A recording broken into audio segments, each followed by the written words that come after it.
Welcome to the CoinOp Cowboys, the podcast where four guys explore the absurdities of everyday life, sharing our entertaining experiences and insights on a variety of topics.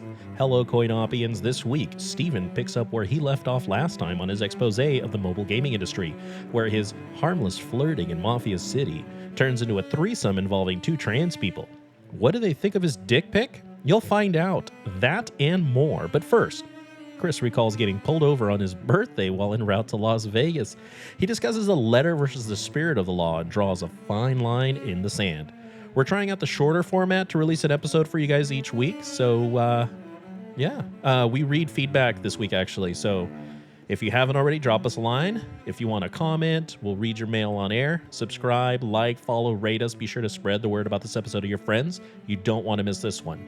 You can find us on Spotify, Stitcher, iHeart Radio, Apple, and Google Podcasts, anywhere you find your favorite entertainment. We release a new episode every week, so take a listen to past episodes and get all caught up because you deserve it. Now, I just switched cameras to the main stage.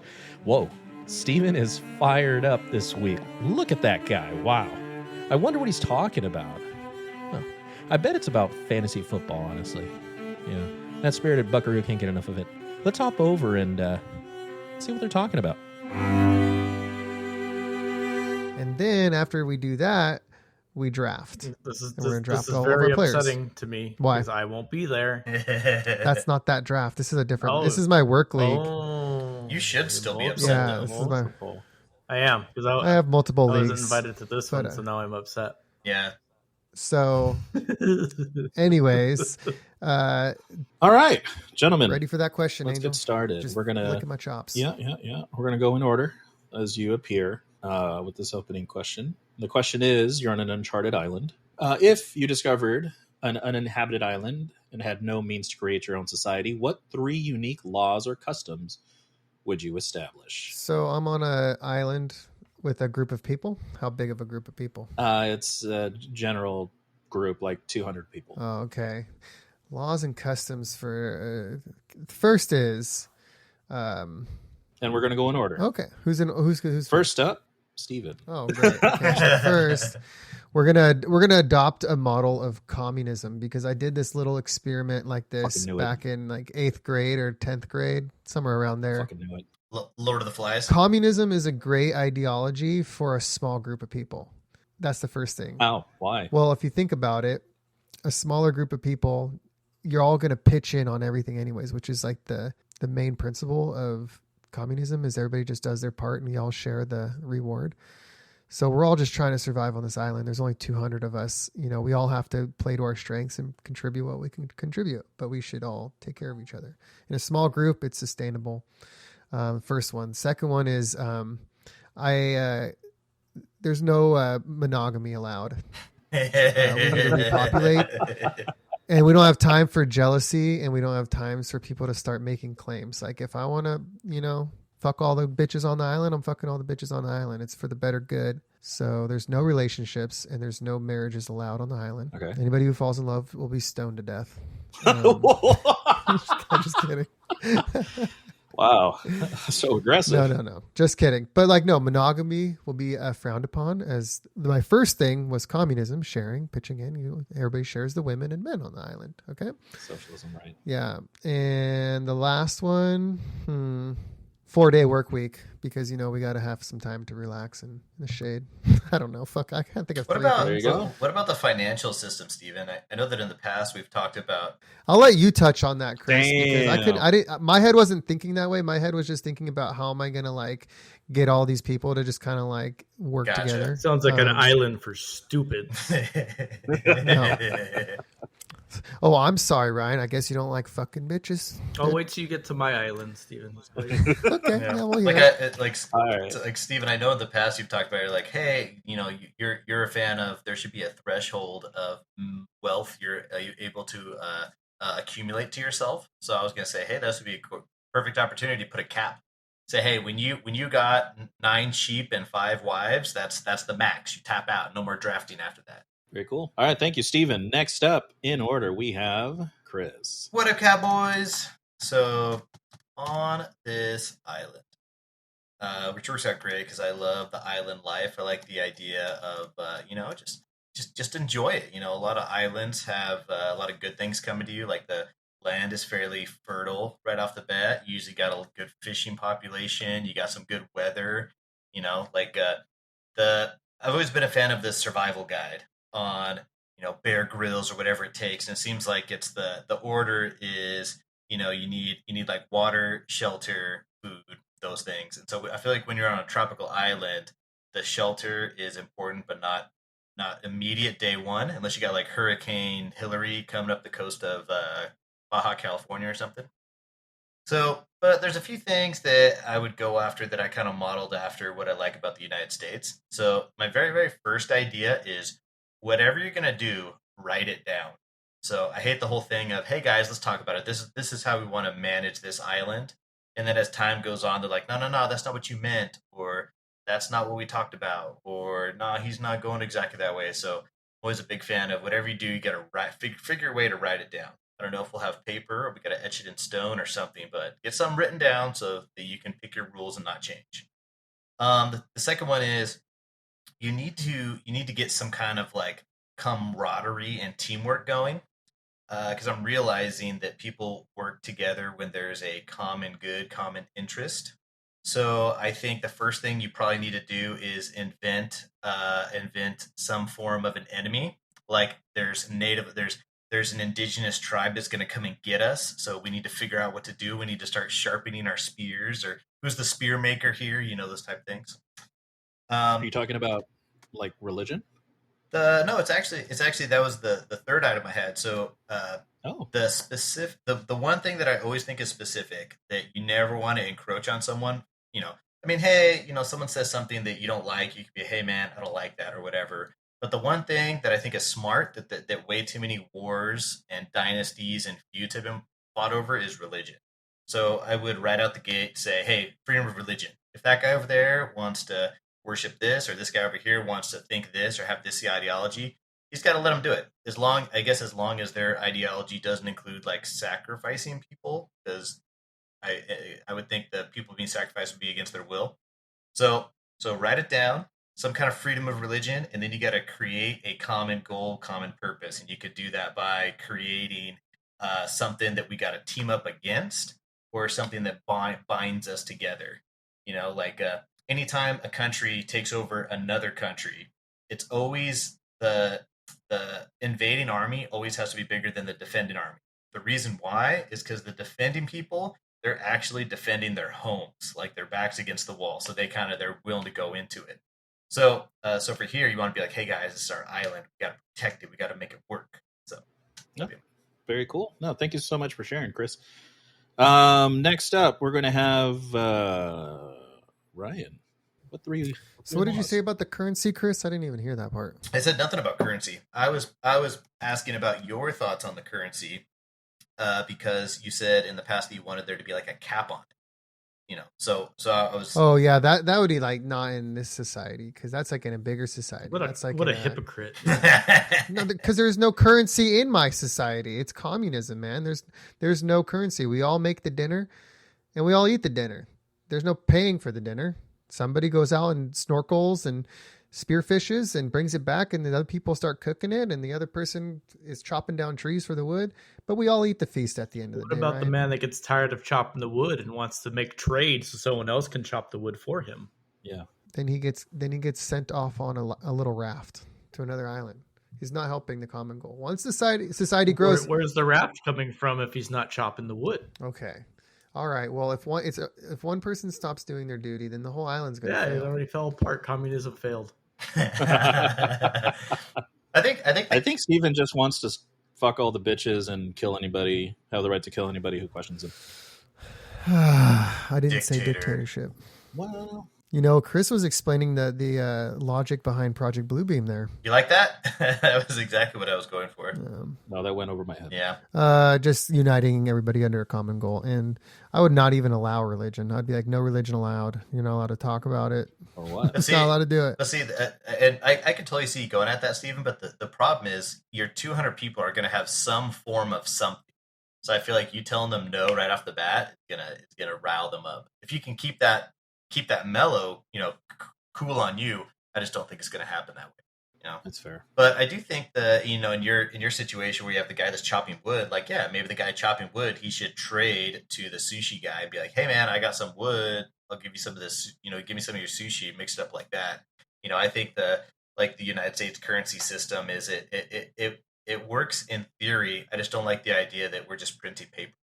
Like it used to, when we used to have like the gold standard, like it really meant something. Now, Yes. I feel like it's kind of in limbo, and you can kind of, like if I wanted to, or not if I wanted to, if I had the capability to just print more money, I could just have more.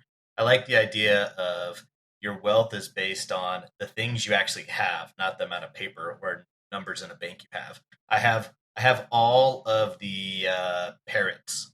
They're all mine. I will trade you some parrots, but it's not like, I have all of our coconut currencies. Or our fake coconut currencies. Sweet. Ryan. Hello, CoinOp-ians. My island will be a place of peace, prosperity, and joy. Rule number 1.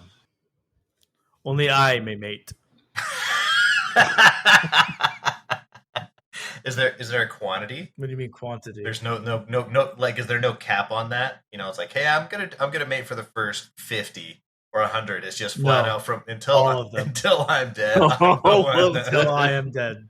Isn't that gonna create like a gene problem like a few generations down the road? No. So after I die, my first offspring will be the one that may mate. Dude, fingers crossed to be that first offspring. Yes. Well, it doesn't matter if it's a chick is your first offspring? No. All right. So she there you will go. have to mate? I think Ryan's point is she has the opportunity to. She doesn't have to, right? No, she must. Oh, all right. Or else the island fails. Oh, yeah. Okay. Rule number 2. 1 new water slide must be built per month. Must be fully functional and safe. Okay. Nice. Everyone will have fun. Jesus Christ. Rule number 3. We're coming to the island with a very specific list of scientifically perfected food. Only Taco Bell recipes may be used for cooking and sustenance. I thought you swore off Taco Bell. This is Island Taco Bell. Oh. It'll be made with the freshest ingredients. Available on the island? Recipes. Okay. Oh, that makes sense. That's very aggressive. There'll be no famine, no war, no illness, prosperity. Dude, Taco Bell's gonna unite all of us. That's communism right there. Well, he showed you. Doesn't Taco Bell already have like the plant-based meat, the Impossible meat? What are they calling it? We want I don't know which one they use. It's all trash. It's all worse for you than meat. All right. Rounding up, thank you so much, Ryan. That was enjoyable. I'm not as crazy, I guess. I had something else in mind. Paper plane messages. All your messages must be done with paper planes. So, aim well. No Pants Tuesdays, period. And Noodle Wars. All your conflicts, big or small, must be solved with pool noodles. Okay, I want to revise mine now because no, you cannot revise. This is not about a real society. I want mine to be a fun society. There's orgy Fridays. Stop. It's the same thing, Steven. No, you went first and you made your choice. No, so stop. We're gonna kick every Friday is a pig on a spigot. Angel, delete this. And I will. Yeah. No, orgies on Fridays after we eat a rotisserie pig. That's one rule. Second rule is build a bigger water slide than Ryan, and there has to be 2 every week and fully functional. And third, there'll be Del Taco recipe only, which is a far superior fast food to Taco Bell. Ooh. He's got a point there. I'm going to Steven's Island. Can't wait to see which island has the buffer boys, Steven. Oh, well, I got hamburgers and Mexican food, man.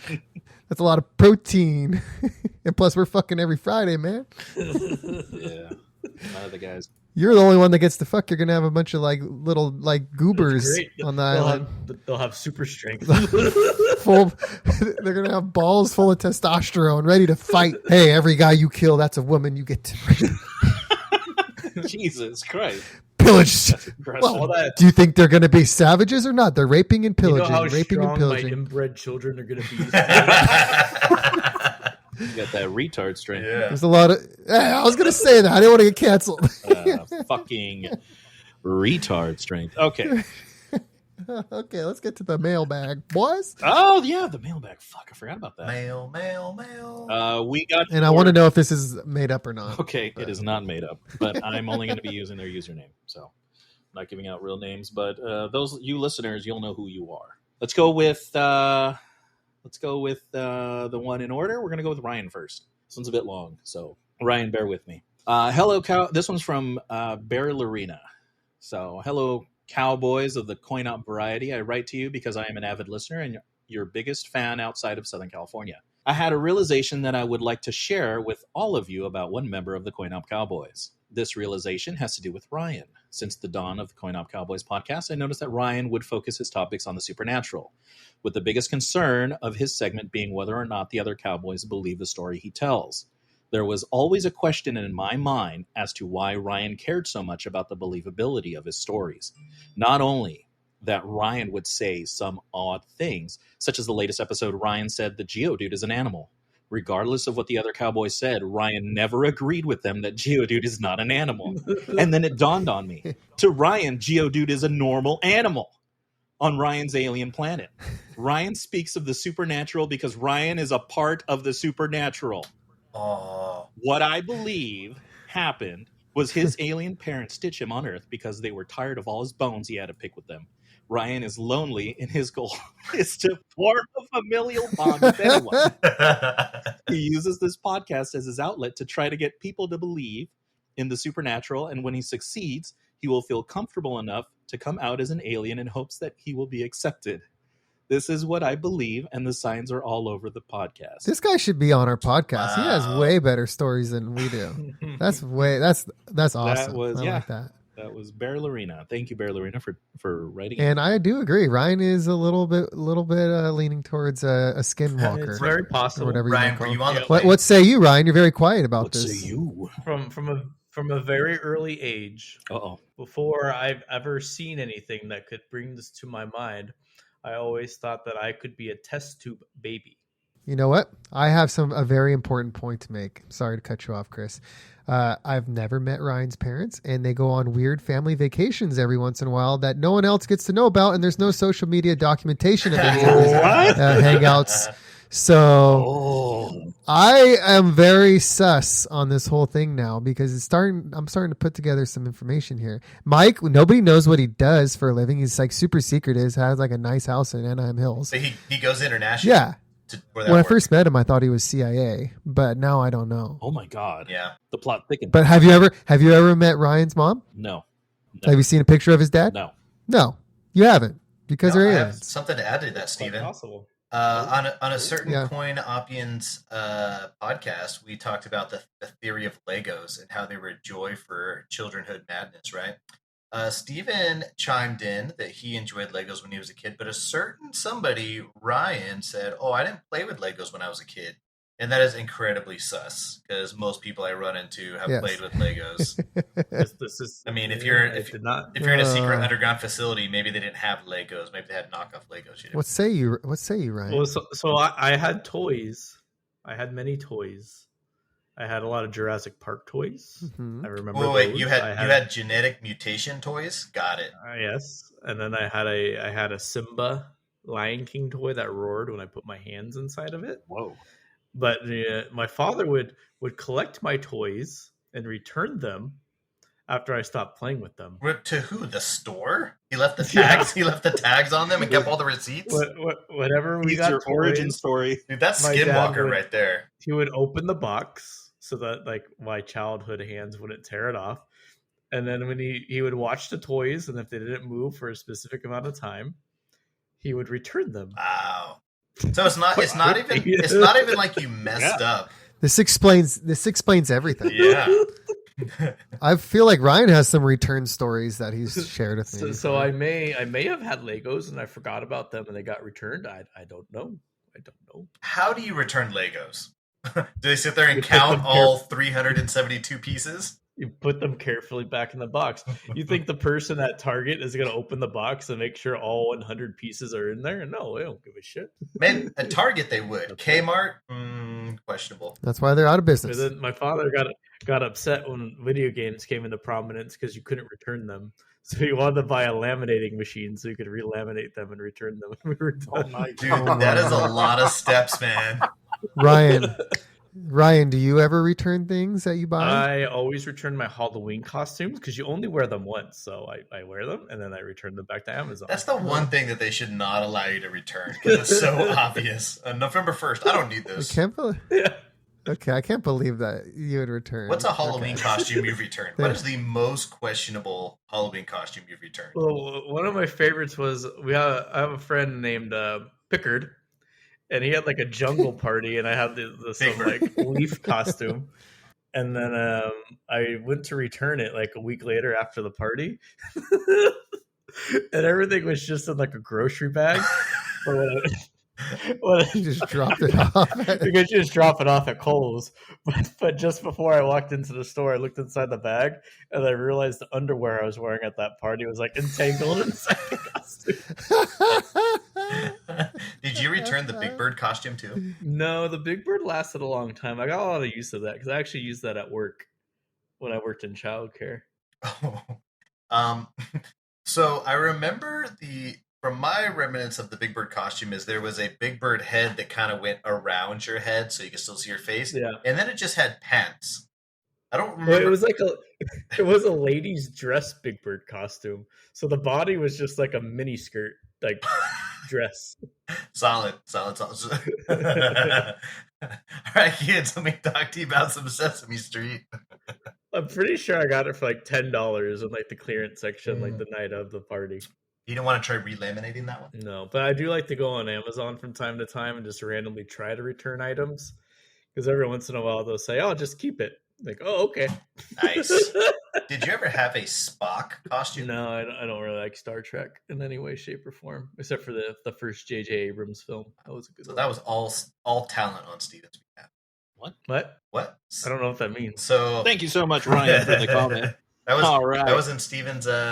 Every year, Steven has a fantasy football league, and he puts out a video. And so there's a video that had Ryan dressed as Spock. Oh, He was Planet Gaming Oh, Nerd. I was just I was picking on like his proficiency for gaming and being a nerd. So you in had to general. color wait him till I'm up. done with this I had to stereotype him. fitness transformation, Steven. You won't ever say that again. You said proficiency. That's a joke. Dude, you are looking slim, man.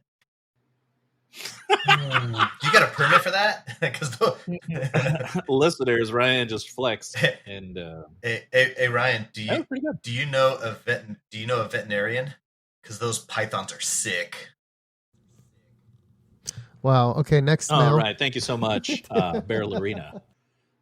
We'll follow closely with Ryan. All right, next one's for Steven. This one's a bit shorter. Like Steven. Thick skin, sir. Thick skin. Hello, Cowboys. This one's for Steven. I think I speak for every CoinOp-ian when I say Steven is a closet gay. Supporting evidence, the CoinOp Cowboys podcast. Very entertaining on long drives home from work. Thank you all for everything you do. So I don't think there's any closet about it. Like I always said, if I like sucking dick, I'd be doing it all the time. No shame in my game. I'd happily do it. I just don't seem to want to do it. So I've seen Here I Steven am. run around in a dress with a wig on at least twice in my life. the photographic evidence that's out there would completely ruin Steven if he ever went for presidency. No, I am the part of the new generation of wokeness, Chris. I am pansexual, pangenderable. Genderable, you can be bent. I don't know. I can be convinced. Take your best shot. All right, thank you, Ducko Taco, for that comment. For Everybody Steven. just thinks I'm gay. I've been told that my whole life. So. You just got a fan who believes the same. I just got to start taking testosterone and turn on the macho. You know, Steven, if you just start in OnlyFans, then it'd be more normalized. I plan on starting an OnlyFans, but I'm only going to show my feet. Ew. That's one thing I always tell people. Man, if I was like into feet, do you know how awesome going to the beach would be? Because they're just out in the open, and you're like, Yeah. oh my god, Yeah. wow, well, we It's like going to a topless beach. So Ryan, would you say your feet is like one of your better or best qualities? I don't think there's anything special about my feet, but I believe that people that like feet might see something unique about my feet. Mm. But then But my plan would be to just like walk in weird things. Like I would like crunch eggs with my feet. I'd walk in Jello with my feet. I don't think anyone With has done cream. that. Let's start a YouTube channel. I see this being profitable. I see this. I see think this I being could make a lot of profitable. money because Like watching Jello squish between your Dude, toes. I would pay for that. the free pictures would just be my feet, and then I'd be like, "Hey, I have a video for $15. Watch my feet stomp grapes." And then okay, so Hearing people, Ryan walk across coals with his feet and the noises that he would probably make as he touched hot spots would be like very entertaining. I would pay for it, even though I'm not jerking off to it. Same. He'd be like, "Oh." But the question is, the only thing that I need to figure out before I start this endeavor is, do I portray the feet as men's feet, or I try to pretend that they're women's feet? You should, Oh, dude, come on. you should let the CoinOp-ians decide. Didn't when we originally started talking about this podcast and like what we wanted it to be about? Didn't I say like, oh, like Ryan starts an OnlyFans? Like, wasn't that one of the things that like I thought this podcast could be like us doing things that we're uncomfortable with, and I was like, oh yeah, like Chris takes an edible and tries to make it through a whole podcast, or hey, Ryan starts an OnlyFans. Yeah, that'd be entertaining, but it would have to be recorded. How hard is it to start an OnlyFans? Because if it's really easy, I'll definitely get this ball rolling. Just sign up. No idea, Ryan. I've never tried to start an OnlyFans. You know, Ryan. I think you'd be doing the CoinOp-ians a disservice if you did not like lotion up your feet and put it on eBay or something and see if you can sell one picture and how quick you can sell as an experiment. You think I could sell used socks on eBay? Probably. Baby steps. Yeah, baby steps. Well, that would be part of the OnlyFans. Who has told you that you have great feet? Because no one's ever told. No one's told you. feet. You're going in blind. All right. Yes. Let me see I them. love that. That's great. That's courage. I want to see the tops. The bottom's kind of boring. It's pretty clean. Oh, I don't know. Wow. What I'm That's looking clean. at. Is there I'm no- not into feet, so I have no Wow. idea. is there no feet, no Wow. hair on the top of your feet? You're hairless? No, there's hair. There's minimal hair. Yeah. Oh, dude, that's. Do you have any weirdly shaped toes, Ryan? Do you have anything? Yeah, this one's kind of weird. Oh, it The curves one a next to little my bit. big toe, it's like a little hammer thing. So I would like to know in the foot fetish world, is like how your toes being a little weird a good thing, or do they have to look pristine? I mean, I imagine it goes both ways. There's probably some people that enjoy perfect feet, and then there's people that enjoy imperfection. Do they like enjoy women or men with long feet, or do they like the short? I've Like, looked it up. It actually is all about how soft they look. oh, softness. I mean, my feet are pretty just soft. soak 'em- I don't do manual labor. Uh-oh. Just soak them in lotion all day. Just put them in a fucking a little bowl of lotion. Fucking veal skin. Felicia does have foot masks. Foot masks? I know, dude. The Big Bear trip was dope. Mhm. What Just put the- them in, they lotion them up. Never heard. You mean like a face mask and just put it on your feet? But it's specifically for feet. Oh. And she has aloe socks, which are like the softest socks in the world. They're pretty nice. Oh. Is she into feet? No. Maybe Ryan is, Yeah. and he likes her to have soft feet. Have you ever gotten a foot job? No, No. It I is don't think. I can't remember. pleasant. So. Actually, it's quite pleasant. I think I would just giggle the whole time. No. Why do people with foot fetishes feel like they have to hide the fact that they have a foot fetish? Why wouldn't they just say It it? got broadcasted on what was that Game of Thrones show that just came out? House of Dragon. Totally got broadcasted on that show. The fetish. Did it? No, yeah. I stopped watching after like I don't episode I 3. don't watch garbage TV. How dare you, Ryan? How dare you? All right. Cool. House of Dragons. It's actually listening to Ryan's feet and actually suddenly getting a close-up view of Ryan's feet. I've known him for a long time, and I've never inspected his feet for some reason. But all it made me think of was Ryan very accurately said he doesn't think there's anything special about his feet, but the vibe I get from him is, but Chris, there's also nothing like wrong with my feet. There's no blemishes or anything like that. And I think they looked like an atypical, a very normal, clean looking set. And it's Atypical, huh? yeah, well, atypical is probably that's the wrong word. Yeah. Yeah, It's you're opposite. right. Well, that'll be in my favor because then they're not easily identifiable. Because then people wouldn't be, hey, that looks Yeah. like Ryan's feet. Like, no, No one would ever think that. It's just Ryan- a white person's foot. But I think what he was mentioning, Chris, was he was going to do weird things with his feet that would draw the attention and set him That apart is from true. other people. What he's willing to do with his feet is going to help push him to the stars. But it made me feel self-conscious about my own feet now. I had someone comment on my feet a month ago saying, Chris, your feet you have a lot of hair on your feet. 2, your toes are long and skinny. And then 3rd, I feel like I've told stories way too many times that I have the most delicate feet ever. Yeah, what's that? What's that?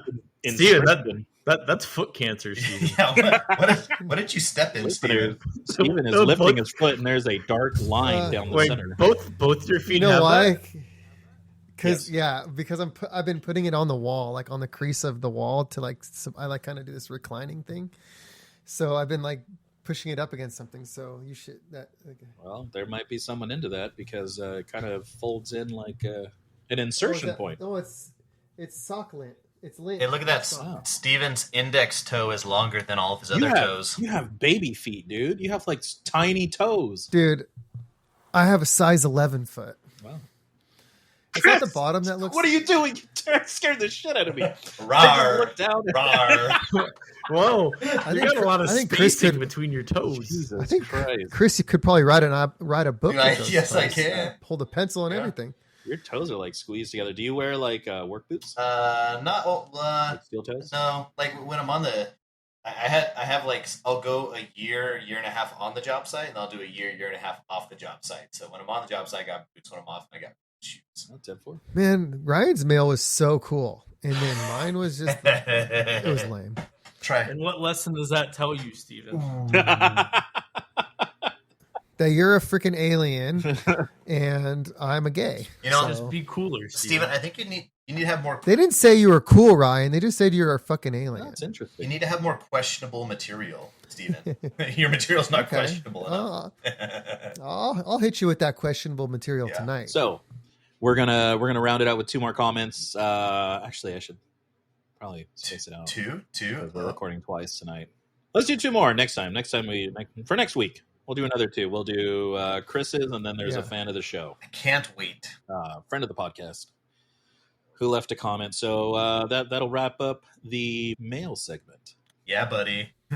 Fucking A. Ryan, what do you think about my facial hair? I was going to comment on it earlier when I was fussier. I've never had facial hair really in my life. coming in. Now it grows. It grows. Yeah. I'm starting puberty again at 35 years old. It's amazing. Imagine how long my dick's getting. I'm really jealous. Of how long my dick's I didn't hear that. Oh my god. Convenient. The mind hears once it wants to hear. Oh, you're gonna get some mail now. Right? I'm jealous of the facial hair. Dude, take Ash. What did I take? That Fucking bullshit. Take ashwagandha. I'm gonna get you some. I'm not gonna shave for a week before I go on my international trip, and then I'm not gonna shave on my international trip. We'll see how pushy I get. There you go. Are you talking about your face?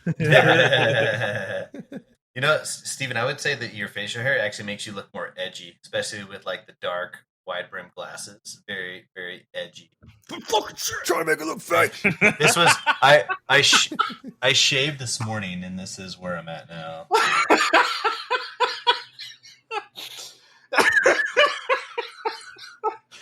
Oh, that's my favorite. I shaved on Monday. He's just so aggressive. I had a comment. Don't move on until I remember my comment.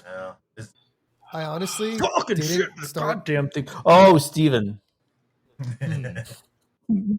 Did you watch the slick back hair episode of Can you tell me which episode that is? Leave? Is it what season? I think it was like season 3. There's an actual episode like that? That's funny. I tried every time I try to put that show on, Mel like screams at me and tells me to get. She doesn't like it because she hates it so much, and I'm just belly laughing the whole time. And she's like, "How could you even think this is remotely funny?" No. And I said, "I need to talk to Ryan. I think he would understand." Alicia flip flops between enjoying it. She said multiple times, like, "I don't know if I like this." And then I think that's the feeling you're supposed to have. Like 2 episodes where she doesn't like it, and then the third one will make her laugh. Like, okay, I think I'm in. Yeah. And then it gets. Some of them hit really good, and then some of them aren't for you. But I feel like he just doing whatever comes to his head. But yeah, every episode gives me at least one loud belly laugh, and that's more than enough for a 15-minute show. Yeah, just go to like season 3, and there's like an episode or a baby fucking piece of shit. The headphone's gonna die. Baby hates him.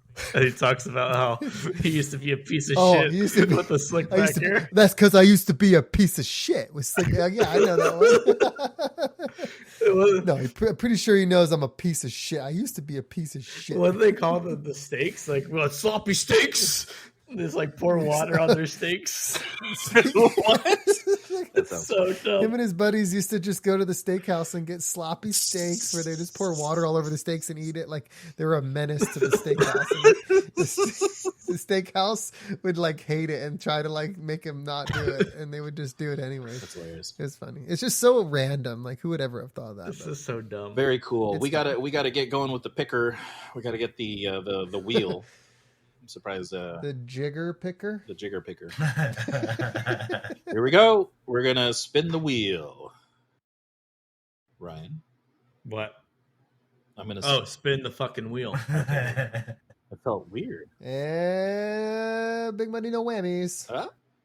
First Oh, officer. Baby, this is it. Well, Chris is the one going to be sharing his topic. Chris, what did you bring for the CoinOp-ians today?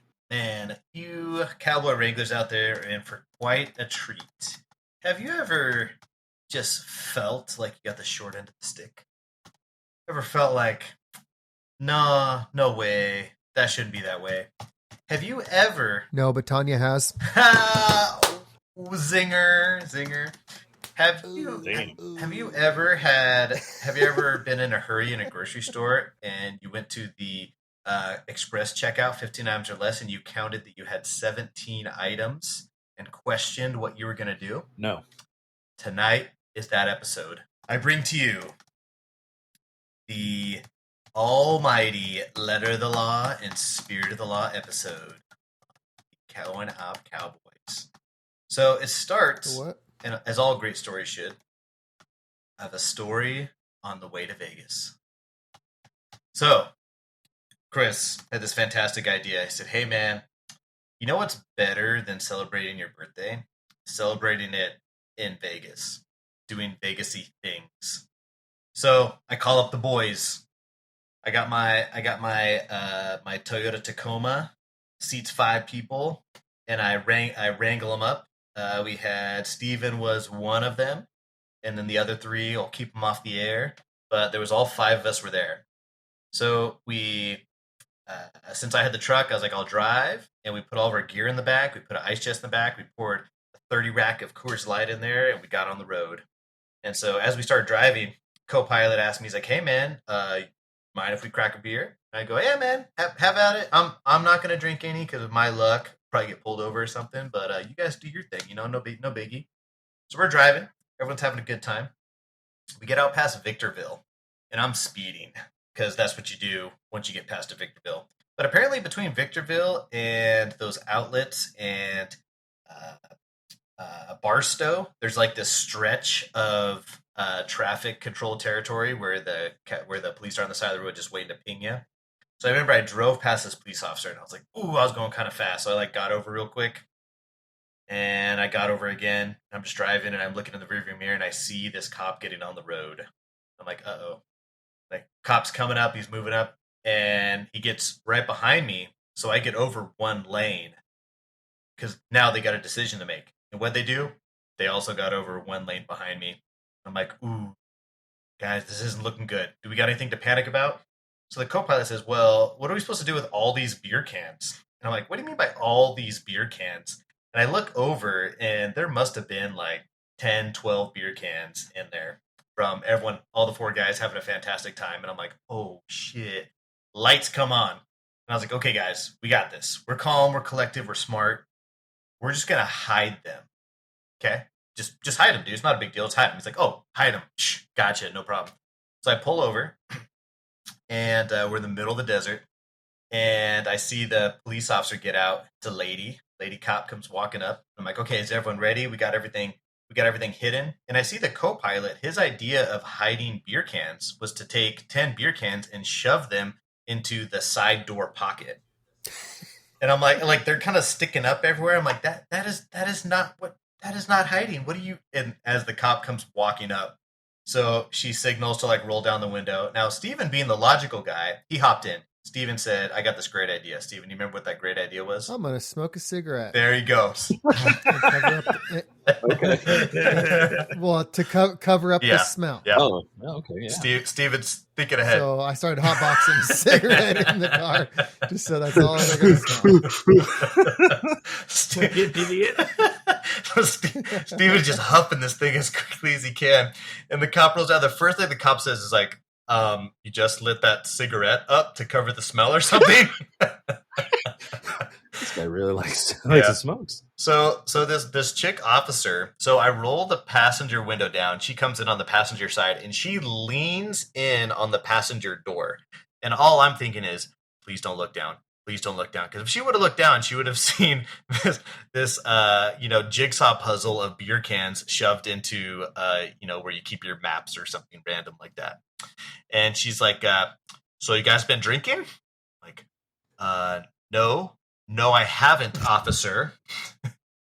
She's like, "Okay. Have you guys been drinking in the vehicle?" I'm like, "No, we wouldn't be doing that." She's like, "All right, driver, out of the car right fucking now." Okay. So I open the I door. like where this is going. I get out. And Beer cans spill onto the floor. well, that's what I was saying. I was the only door that was safe to do that. Any other door, there would have been beer cans everywhere. So I get out, and as I do, she looks in the back, and she sees a 30 rack of Coors Light standing upright with the top just ferociously ripped off, and then like half the cans missing, and then the ice chest is right in the middle of the back too. She's like, "Really?" Like just right there. I was like, "Well, we it's a long drive to Vegas. We wanted to cool them off, so we got ice and we put them in the ice chest. So hopefully they'll be cool by the time we get to Vegas." She's like, "Right." So I walk back there, and she starts asking me questions. "All right, where are you going? What's your plan on doing? How old are you? Where are you staying at? Mother's maiden name? Favorite NASCAR driver? Where do you like to sleep? Do you have any weird positions that are awkward?" Like all the random questions. And I'm just trying to confidently answer everything with like an obnoxious amount of detail. So like, "Oh yeah, actually, well, we had a concrete pour actually last night from 12 to about 6:30 this morning. It was a 4-inch slump, so I wanted to make sure we didn't get it too wet, because the inspectors in Fullerton are like a little rough around the edges. So, but we poured like 50,000 square feet. The rebar was matte ahead of time, so we just had to Adobe it." Oh my god! And she's just like, "Oh, okay, you can stop there. Got it." So she decides to perform the sobriety test. So mind you, I had not drinking any alcohol that day, thank goodness. So I go through the sobriety test, we do the walk, we do this. And then she says, "Okay, follow my finger with your eyes." And as I'm doing that, we're in the bright sunlight, and she tells me to take my sunglasses off. So as she's doing this, water is like pouring off my face because I have terrible eyes and super sensitive to light. So I can like hardly keep my eyes squinted open looking at it. And she's like, "Okay, wipe your eyes. Okay, go again. Okay, wipe your eyes.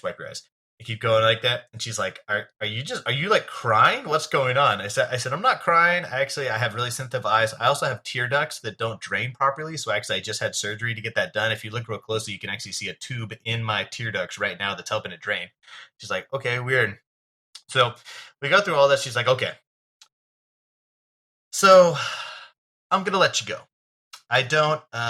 You seem fine. I don't smell any alcohol on you. Everything seems fine. So now your friends, I don't know if they were drinking. I don't know if they weren't drinking.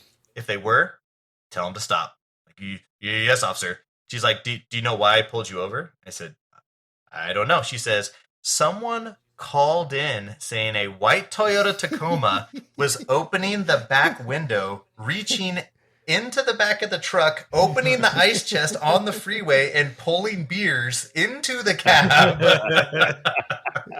I'm like, "Ooh, yeah." Who snitched? Yeah, right. So I just go back, and I just get in the car, and I just turn the truck on, and I just pull off, and we just start driving, and it's like dead silent for like 5 minutes. No one's talking. And then the co-pilot looks up. He's like, Chris, we messed up, bro. We're real sorry for that. A huge mess up on our behalf. We're supposed to be here for you, and we just feel bad that we messed up, and we want to say I'm sorry." Like, don't worry, guys, wasn't that big deal. He's like, yeah, we just want to, we want to apologize that we didn't get a picture of you getting a sobriety test on your birthday in the middle of Victorville. Yeah. We were all pretty scared. And like, we were all like, dude, we didn't know if Chris had been drinking or not. Cause we're just all drinking out of our own. We had like all had gotten Del Taco cups. And we were filling up our Del Taco cups with beer, and we just like kept sharing the same big cup. Actually, yeah, that's what we're doing. We're sharing the same big cup. Me, Branthony, and Bralix. I think it was just four. No, there was of us 5. Chris. It was Emilio. Emilio was number 5. Oh, that guy. So yeah, we're all just sharing the cups and passing it around. And I didn't know if Chris was doing it or not. So I was like, fuck, Chris is so fucked. And like the whole time we're like, man, how are we going to get to Vegas after Chris gets arrested? No babe. But no, yeah, if she would have made us get out of the truck at all, we like immediately when we opened the door, it's just gonna be like 30 cans clinging all over the fucking asphalt. So yes, it was tense, and we made it through, and it was awesome. We had a good ass trip after. It was. I don't think we drank the rest of the way though. I think we're all like so. It was like we would pull over for like a pee break or something, and we would chug beers, or they would chug beers and throw the trash away, then hop back in the truck. So we were trying to be a little more sane about it. But yeah, but the funny thing is, it made me think. Okay, so the open container law. So do you think that is a good law, bad law, accurate, inaccurate? What are they trying to do? What are your thoughts on it? I don't know. Like, there's kind of 2 laws that determine. Well, there's like, you can't be over 0.08. And then the other one is you can't have an open container. But I don't see why you couldn't have an open container as long as you were drinking responsibly and not going over 0.08. So that's kind of my thought. To me, it's like, I feel like it's insult to injury at that point. Because if I just wanted to enjoy a beer after work and I drove and drank it, I'm not going to get drunk by any means. So is that wrong? And even if you nobody drinks to just have one beer instead of 0.08. But if you're just like, hey man, I'm headed home and I want to have a beer while I'm driving home, and when I get home, I'll drink more beers till I'm drunk. But I just want to I'm stressed out. I just want to start drinking. But then Steven gets stuck in traffic. So then what about one more beer? And then traffic takes a little bit longer. That's and what about one more beer? And then you're on 3 beers and you're drunk. And then are you saying then you kill the kid? Exists to? I'm guessing you're saying the law exists because if you give people the freedom to drink in their car, more people are going to drive drunk because more people don't understand how much they're actually drinking. So if you just say no drinking in the car, no open container, 100%, it will like reduce. Yeah, 100%. I get that too. And then it's not very freedom. You can't have freedom passengers drinking too, because it's like, okay, well, I'm going to hand off my beer and say they were drinking, or your friend's drinking next to you. Then you get tempted. Oh, I'll have a sip, and then you're 5 beers in, and you're fucked up. Now, Ryan, I totally see where you're coming from on that. I think the person operating the vehicle, operating the machine, he's the one that has the most due diligence because his actions could kill someone. I totally get that aspect. Mm-hmm. What would you say in my situation? If I would have blown into a breathalyzer, I would have blown a 0.00 in that situation. Mm-hmm. Do you think if I blow a 0.00 and there was a ton of beer cans in the car, should I get in trouble? Well, I think, and I can't be quoted on this, but I'm pretty sure if the open container belongs to somebody over the age of 18 or 21 or something, that they would get the ticket. I don't know if the driver would. No, I think the driver would get a ticket because it's your responsibility. I don't know if the passenger would get in trouble. Well, we had a friend in college that got pulled over with some girl in the car. Remember that guy? I think so. It was, his name rhymed with Jenny. What? Okay, whatever. It doesn't matter. It doesn't listen to this podcast. Nobody knows him. His name was Kenny, and he had driven the water slide thief.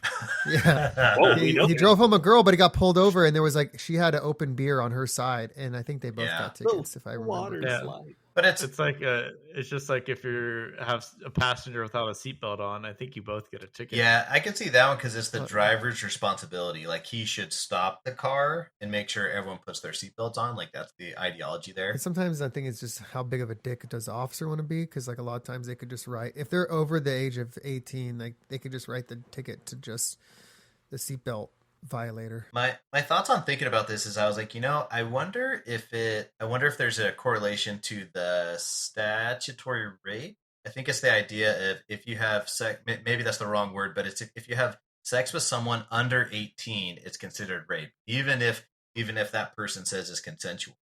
Now, I think the reason they do that is just to rule things out. They're like, you can't say, oh, hey, they were into it. We're going to get married. It's just, we don't care. There's no reason. If they're under 18, we're going to consider that a problem. Every state has different definitions of that. And I think even in California, it's not super straightforward like that. If they're like, say, in the case of like two high schoolers, an 18 and a 17-year-old having consensual sex, I don't think it carries the same strength of punishment that it would be if like a 25-year-old was hooking up with a 15-year-old, even with consent. So I think there is some gray area, but I've never really looked into it too much. Have you guys ever done jury duty? Yes. I've never been placed on a jury. It's very disappointing. I had a few juries that I got. I had to go down and hang out at the courthouse for a little bit. And there was one time I was sitting in there and they ran through everyone's numbers, and there was number 62 that wasn't there.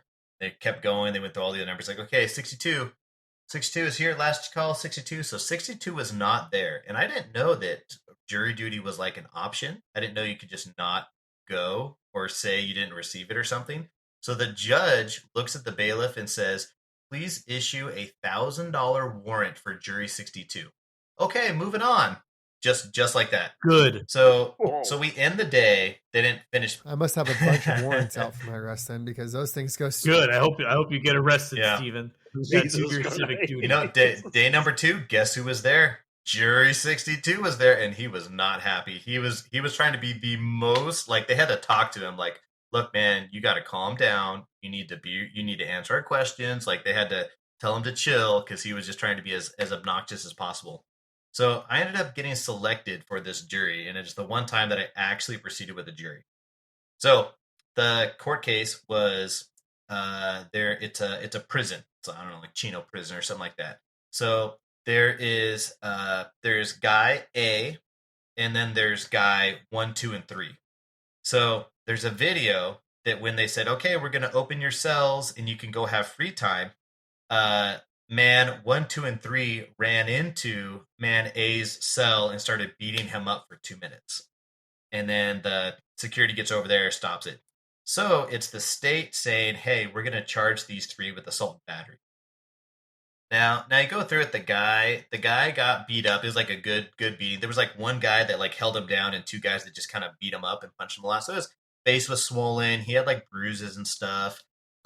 They got the guy up and they managed to walk him like 300 yards to the front desk to get checked out. They sent him to the local hospital.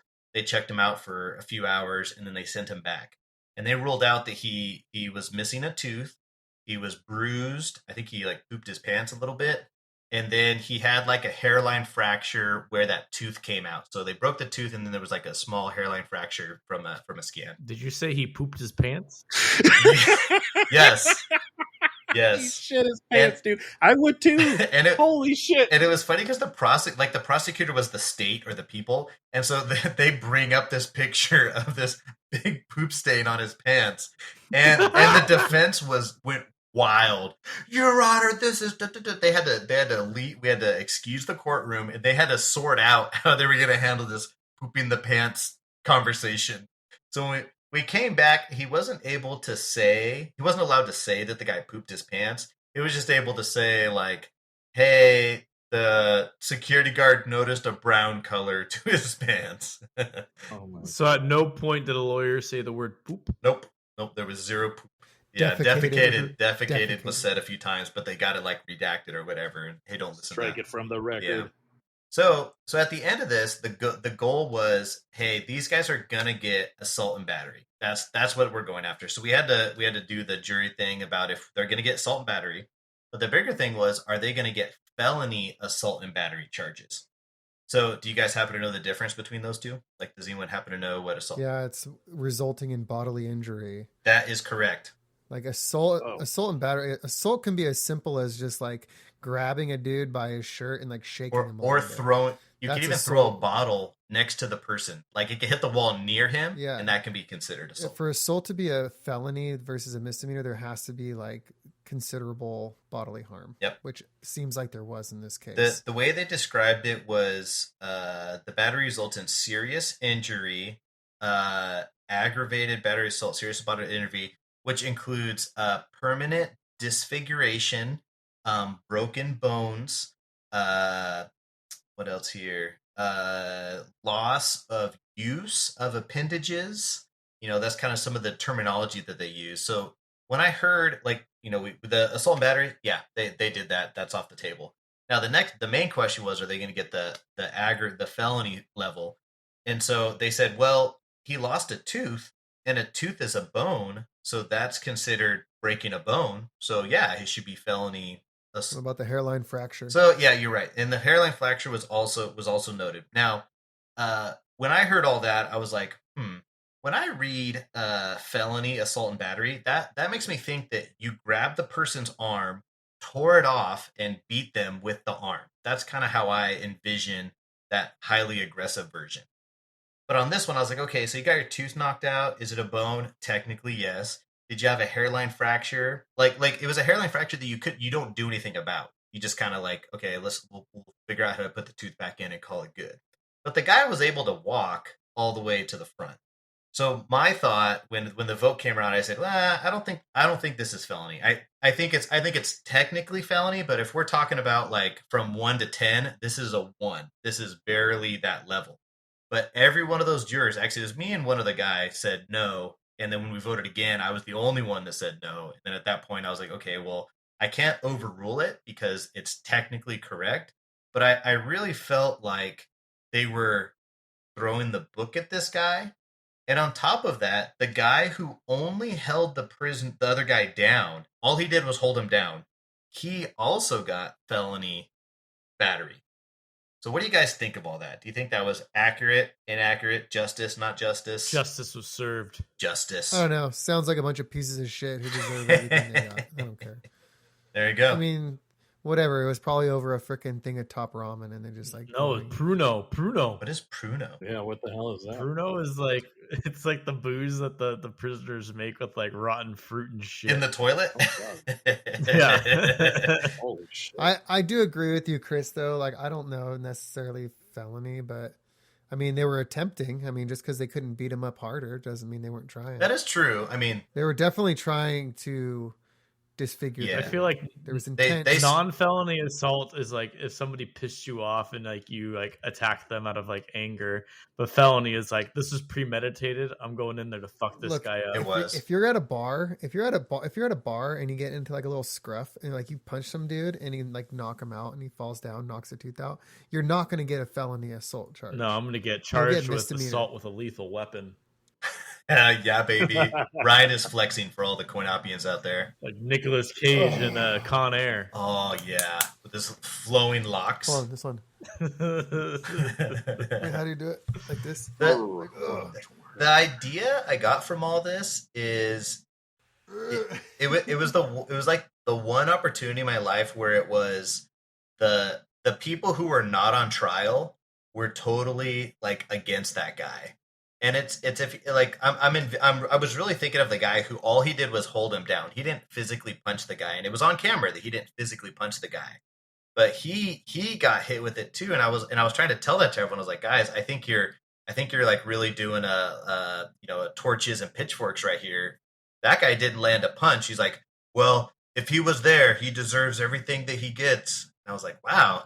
It made me think that if you're on trial, you want mercy from your jurors, even if you truly did something bad. But it was really interesting to see like the mob mentality went for the 100. There was no like in between. We're going to give him the whole thing 100%.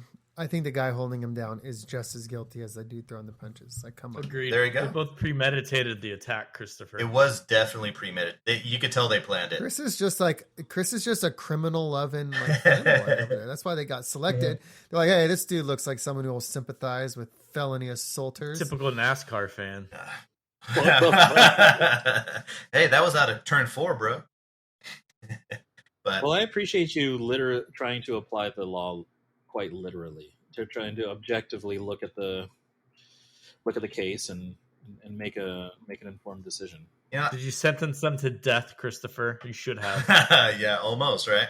But it made me realize that you have the letter of the law and you have the spirit of the law. And I realized I'm in the spirit of the law camp.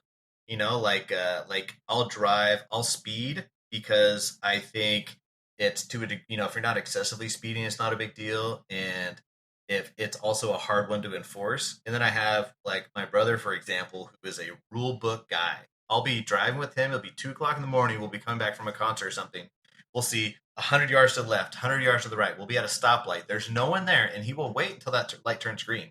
Me, I would have been like, dude, just go. Just look both ways. Treat it like a stop sign. Go. Well, fuck that, Chris. I'm not running that red light. That's right. There's a cop in the dark just waiting for you to do that. Oh, yeah. That's right.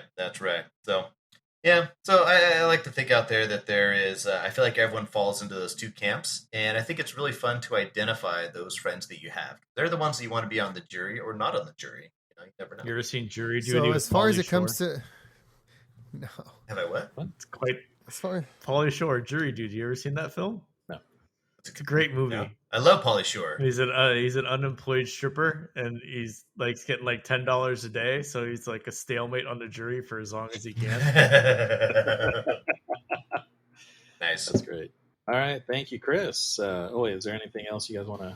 no. Pauly Shore strips on cottage cheese in that film. Oh boy. Oh.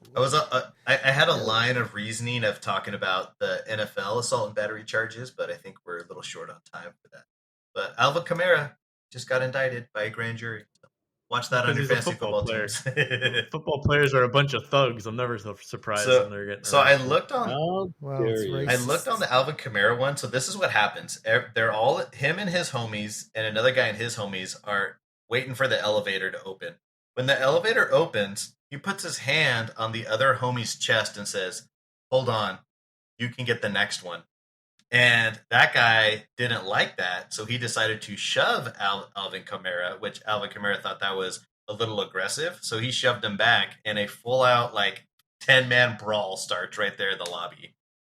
And now he's being sued for $10 million in damages. Whoa, wait, does Alvin have seniority? In what way? In the team? Oh. Because it could be the thing where it's like the new guy, you fucking wait, dude. Oh, yeah. He's definitely, he's like a bell cow running back, and he's been a bell cow running back for 5 years at least. Oh, then the I don't know it too closely, but sounds like the other guy was just doesn't have that team spirit. Yeah, right. Alvin Kamara got suspended for the first 3 games, and he was found. I think he had a plea deal or something. Yeah, they kind of settled something, and then a grand jury came back and said, "No, we're going to do that again." So it's in limbo right now. They haven't identified what they're going to do. We're just guessing he's going to get suspended, and the NFL's probably going to have to do something. No, he did get suspended the first 3 games of the NFL this coming season. Did he use the seniority defense? Oh, okay. Yes. Well, there you go. Did he use the seniority defense? No. Well, that's No. the problem right there. Seniority. I tell him seniority. Basically, he beat the shit out of somebody at a bar during the Pro Bowl weekend. I'm telling you, man, when you're that high profile, just take your millions and be like, you know what? I don't like you, but I'm going to make way more money than you ever will, and just walk out. Okay. But he couldn't do that. Yeah, he took a plea deal. Kamara has agreed to plead no contest to the charge of breach of peace as a result of the Las Vegas fight, and he will also be ordered to perform community service. So he had a good lawyer that got it probably from assault and battery and all this bullshit down to breach of peace, and then he has to pay $100,000 in medical bills to the victim. He'll be suspended for 3 games of the NFL season, which will cost him a few $1 million. And there you go. So Alvin Kamara got 3 games and has to pay some fines, and I'm sure he knocks up. But 3 games no pay. Oh, that's expensive. Probably in his world $500,000 a game. Jesus. Because he has a $20 million or $10, $15 million. Yeah, he's a big contract boy. Got a per big year. contract. 16 games. So yeah, all right, I can see that. But I totally saw the comparison here. I mean, maybe it wasn't premeditated, but I'm sure teeth got knocked out, and it could have been felony assault and battery, and it got down to breach of peace, which I didn't even know that was a thing. So that's good to know in case I ever get in an aggravated assault situation. If you ever get in an aggravated assault situation, get a good lawyer. Yeah. And they'll just plea it down. I mean, it doesn't mean the guy won't go after him in civil court. I mean, that's a whole other thing. Yeah. I'm sure he'll probably settle with the other dude outside of court for some more money on top of that. Yeah, I think that's the problem. Is they know Kamara's loaded with NFL cash, so why not see what you can get? Oh, he also settled the civil suit. Let's read about that. Anyways, you guys Civil move on to suits. the wheel again. But yeah, that was it, Angel. That was my assault and battery. He sought $10 million in damages. The guy filed. I know. I was like, wow, like kind of seeing what's, asking to see what sticks much, huh? I think $100 million, $1 billion should be fine. Million, billion. Yeah. It's on confidential terms, so he's filed a $10 million civil suit, and who knows what he actually got out of it. I'm guessing the guy probably got maybe $1 million. I mean, I'm sure Kamara would consider that a win. I mean, even though it wasn't worth $1 million, it could have got worse on technicalities. Yeah, well, 10 million is egregious. Very cool. All right, thank you, Chris, for your topic. Very interesting. You had to follow up with what's going on with that case for sure. Future episodes, my fellow CoinOp-ians. All right, let's bring that picker wheel up again, and we're gonna spin. Spin your fucking wheel. Spinning. Here we go. 0-0-0. Actually, isn't 0-0 a bad bet in Vegas? Oh, Steven. Every bet in Vegas is a bad bet, Chris. I got to pee. Go poop. Go ahead. I don't got to poop. Sorry, I muted. I was talking. 2 seconds. Angel told me that every Tuesday he does a double decker, and he's waiting for his wife to find out. How fucking God. dare you? Have you ever done a double decker, Steven? I could see you doing that. No, never have. Or upper decker. Upper decker. I'm saying I'm not exactly sure what Ryan's talking about, but I'm too afraid to ask. The upper decker. The upper decker. Why would you do that to your own house, though? Some people just like to watch the world burn. Yeah, it's almost as bad as the people that just poop in the shower and wait to see if it gets cleaned up. All right. So my topic this week is going to be my favorite sex positions with my wife, and then also to have you guys talk about your favorite sex positions. I knew it. I finally got to talk about the dangler. I was ready. No. Okay. No. Another time. Okay. All right, ladies and gentlemen, boys and girls, it's that exhilarating moment that we get to revisit a segment that's captured the minds and hearts of all my screaming, overzealous fans. Poop? It's got to be poop. No, it's got to be closet gay related. I'm a little disappointed because I thought that for sure my mailbag question would be related to the most epic story of all time. Yep, you guessed it. Duffel bag? We're diving deep. Oh, no. We're diving back into the enthralling world of Steven's Odyssey, unveiling the underbelly of online gaming, part 2. Dude, I forgot about this. Oh, your threesome? I enjoy this segment. Yeah.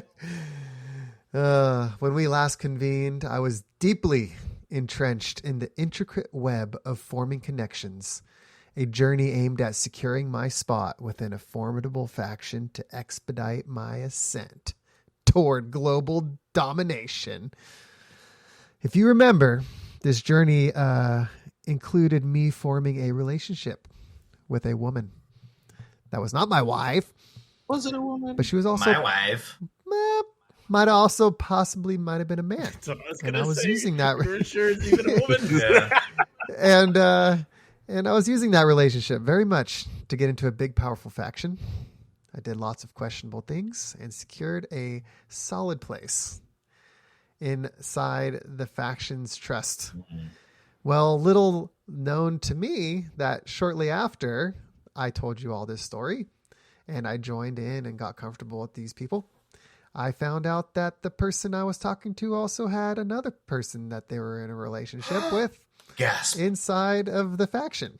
And it was a bisexual trans man. Did he have a bigger faction than you did?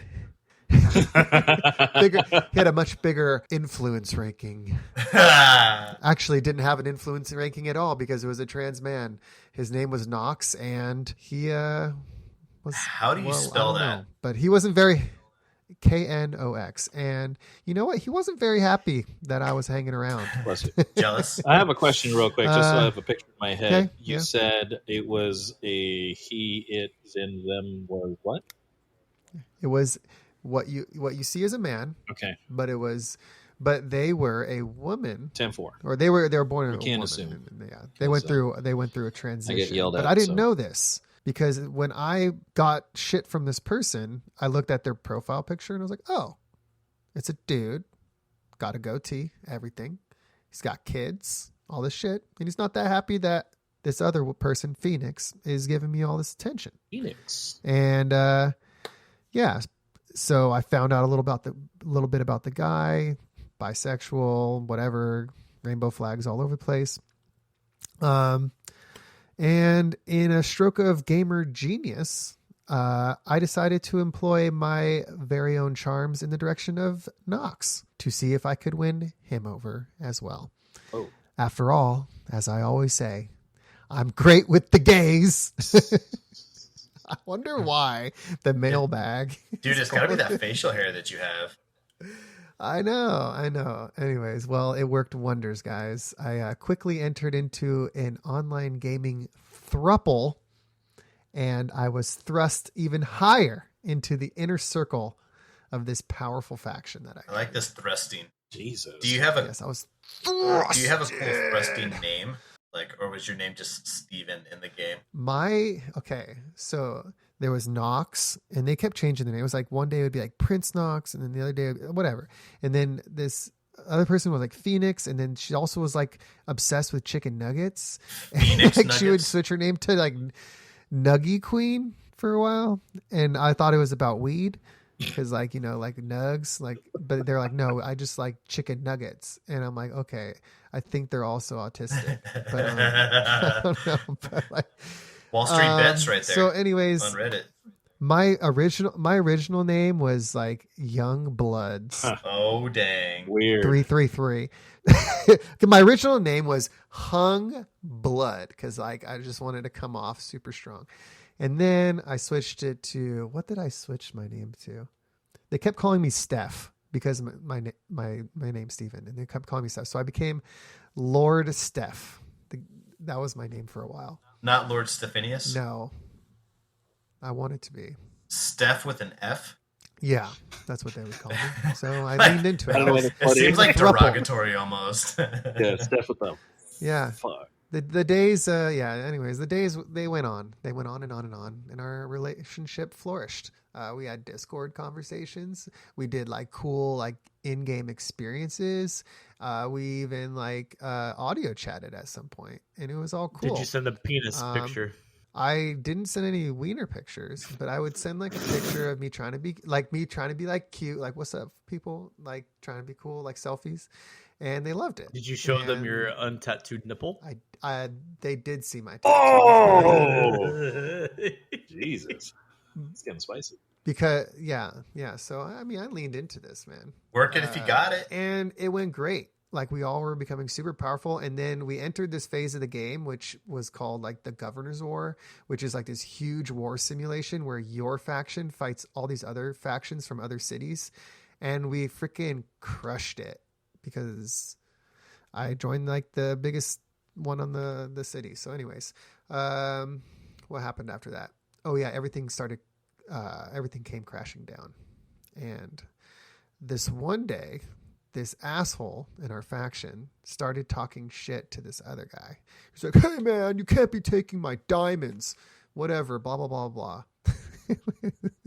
And the other person clapped back at him and said, I'll do whatever I want. And then the guy started calling him some really nasty things.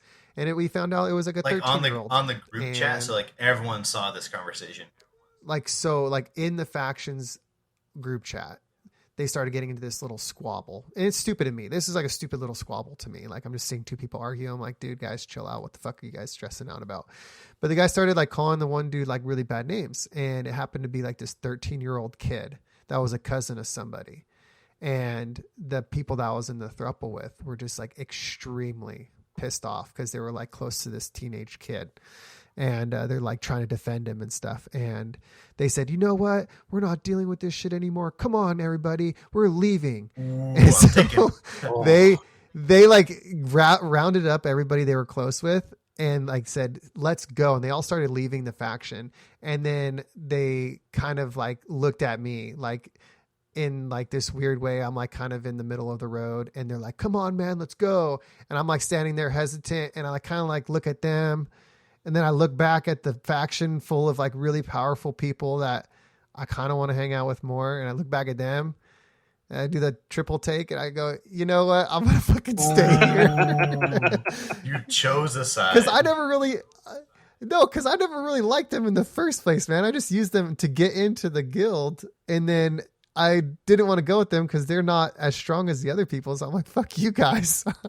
This is over. Were they defending you in the guild at all? Like if you, because I remember I never got in fights with anybody. Well, but you were like a low level. So if they left, I was low level. If they left, would the other party members say, "Hey, you're too weak to be here"? Like, would that situation arise? But no, because I had spent so much time with them Like I became really strong. Okay. I became strong. Okay. And at this point, they're like, "Well, aren't you coming with us, Steph?" And I'm like, yeah, Steph. Nah, I'm good. And I fucking stayed. And dude, they got so mad that I stayed. Like, they call me Judas. They're yelling at me, sending me nasty DMs. And like, they blocked me and I haven't talked to them since. Can you read some of these DMs? Is it something you can read over the podcast? Or I'll have to find I'll have to find Is there no humor in them? Like maybe they were just all too real that it was not worth it. It was just like, wow, I can't believe you're staying there. You know, like I thought you like were close to us. Like, you know, like you don't like you're really showing your true colors, like blah, blah, blah, this and that. I'm like, look, I just want to fucking win at this game, dude. I don't care about the social stuff so much. Who are the people that actually wanted you to leave? Were they the thruple? The people Nox and Phoenix were like, yeah, the thruple were like really upset about this guy like picking fun or making like or talking shit to this teenager, and they rounded up like 8 people to bounce, and they're all people that I talked to a lot. And then everybody else that stayed were like just people that had been in the faction for a while, powerful people that were like good at the game. And I didn't want to go with them because I knew that they were going to be shit. So I stayed with the powerful people. And didn't you say the 13-year-old, like, wasn't he the one that started it, or was he the one getting picked on? He kind of, well, like there was some rules, and the teenage, the asshole guy was kind of like breaking the rules a little bit, and then the teenage kid was like trying to like tell him what's what at first, like you're not supposed to be doing that, and I'm going to take him for myself. And then they're like, I don't know, it was really stupid. It was over nothing really important at all. But the other guy started like calling him the N-word and the F-word and different things that were like, I mean, he was a black dude, so the guy could use that word if he wants to. But that was that. So we all broke up. That's the newest update in my thing. And I've stayed with all the powerful people. They were really impressed that I stayed. They thought I was going to leave for sure. They like brought me into the top council, and now I'm a part of the decision making. Top council. And wow, they rewarded you. Smart choice. Yeah, there's 5 ranks in the guild, and R5 is the leader. There's nobody else as R5, and then I'm R4, which is like a council of 7 people. And yeah, I became really powerful, and now I'm fully addicted to this game, and it's pretty much my life now, and it's my identity. What will it take for you to lead the council? I'm never going to lead it. How do you know? I don't want to lead it. Why not? Because you have to be like fully available to this game. And you just said you'd commit your life to it. It's who you are now. I was hyperbole. I think Steven was talking about the real leader right now. I think Steven said that guy drops that's not the guy that has like an OnlyFans with his wife or something, but he drops a ton of money on the game. Yeah. Okay. So I know a bit more about this game now. And in my city, the leader in my city, I mean, they spend a lot of money, maybe like a few $100 to $1,000 a week on this game. There is an older city with some Korean factions in it, and they said that the top account in that faction it's $3.5 million account. Holy shit. But they have spent $3.5 million on their account. That there are people out there spending no less than $5,000 a week on it. It's like powerful people, like, you know, people who have dumb money, like Koreans, like really rich Koreans, really rich Saudis, people like that. They're just Russian people. They're just unlimited funds. Is it Kim Jong-un? See, The third highest account in the game has the name Kim Jong Un. I knew it. And it's like it's a Korean account, but like, dude, the Koreans love this game, dude. They're like so into it. I But challenge you. $3.5 I million. challenge you to a race, Steven. Don't do it. Don't Race do for it. what? Whoa. E-race. He said e-race. Either you get to the top of the council, or I make $10,000 with my feet on OnlyFans. Oh, But I have no interest in being the leader, because you have to, like, you It's a have lot to, of like, work. my leader in my little leader right now, it's like a chick who lives in Florida, and she's a mom, and she's home all day with her kids, and her husband like gives her unlimited budget for the game. So she's there to always talk to everybody. She's there to always handle all the problems. She's there to like work out strategies. Like, I'm not doing that. I'm like the guy that signs on at 5, plays for a couple hours, and then boogies.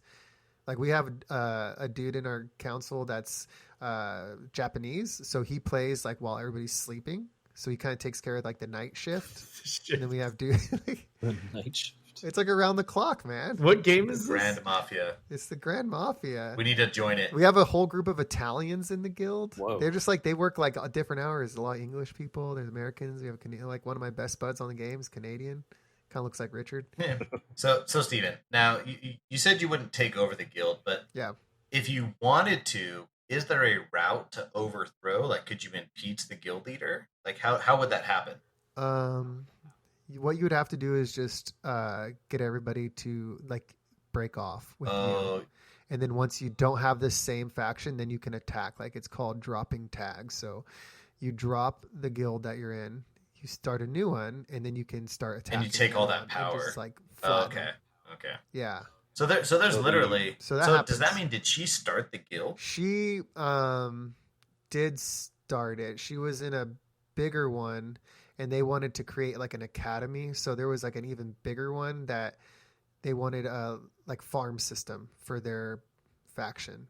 So they had her go off and start the farm, and we kind of became powerful enough to do our own thing, and we broke off from that bigger faction. So Steven, question for you: Uh-huh. Do you have any regrets for not leaving, or do you still feel exceptionally confident in your decision to stay? Oh no. I have no regrets, especially the more I found out about it afterwards. Where like, these people were cool as like friends, whatever, but like they were like really fucking dramatic about everything. Like, so annoying, like really bad mental problems, and I have no regrets about leaving them because I don't really feel like dealing with personal Don't got time trauma for that. about like, this is a game. Like, we're here to like make a powerful army and like get into like some fighting. How long ago did you separate from your thouple? It's been about 3 months now, but we haven't talked about it really Have they tried to since. reach Do you out? think- Is that might have been what Once- Rye was saying? The Knox messaged me literally last week and said, "Hey, it's really important. I need to talk to you." Oh. Tell us about how that went. So what did she say? On Discord, like, he messaged me, and I was like, you know what? I'll like, okay, let's see what's happening. You know, let's get the cheat, let's get the drama. So I go, oh my God, what's going on? Like, how are you? Hope you've been doing well. He's like, okay, so I really need advice. I'm married in real life, and my wife is getting upset because I have a relationship in here. But my wife is also cheating on me with somebody else, and we have kids together and all. I'm like, whoa, my God. I just like paragraph after paragraph after paragraph of him talking about shit. And I'm just like, I don't know, man. Did you respond with a dick pic? Let me read you the first thing he said. That's not a no. No dick pic. No pic. He says, Steph, it's really important. Can we talk? And I said, yeah. How are you?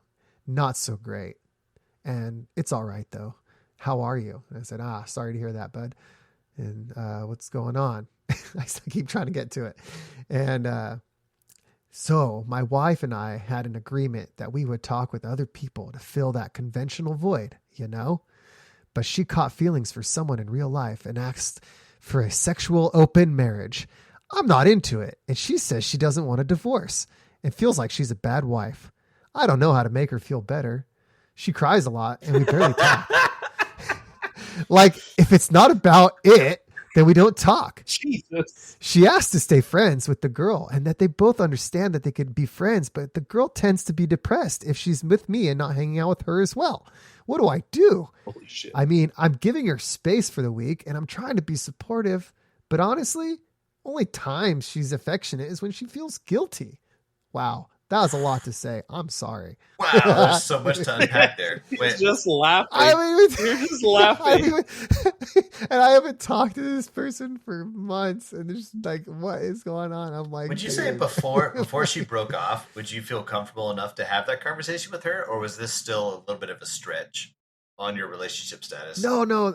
I mean, yeah, when we were in that throuple thing, it was mostly just like flirtatious bullshit. Like nobody was actually thought they were in a relationship. They was just kind of like whatever. Maybe they were. I think Knox and the Phoenix person were actually like, had plans to meet up, and they were like talking and FaceTiming, and they had each other's numbers, and they would send each other stuff, like whatever. But I was never like on that level with them. Like I would just be chatting in game. What if Knox reached out and said, "Hey, Steve," or Steph? What do they call you? Lord Steph. Say, "Hey, Steph, I booked some tickets to Bora Bora on me. Would you go?" Okay. I think I need to show you what this person looks like. Oh, thank you. Is that how we're going to settle this? Wait, before you share, answer the question. No. You gotta share. No. All expenses paid. All expenses paid. Free. No. That's an excellent question. I want to know the answer.